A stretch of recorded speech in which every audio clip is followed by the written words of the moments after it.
Rakan Pintu.co, Rumah Kita Bersama Aceh Tamiang secara resmi mendeklarasikan dukungan mereka kepada pasangan Bustami dan Tengku Muhammad Yusuf atau TUSOP sebagai calon gubernur dan wakil gubernur Aceh untuk periode 2025-2030.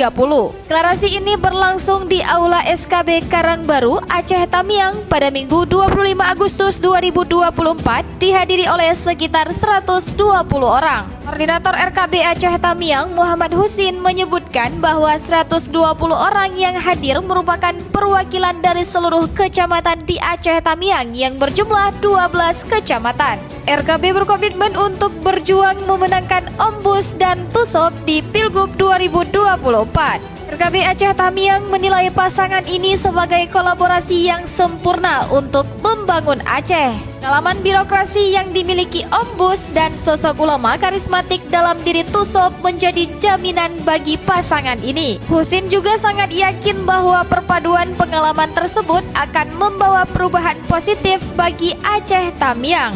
Mau tahu berita terupdate tentang Aceh? Baca berita selengkapnya di Pintu.co.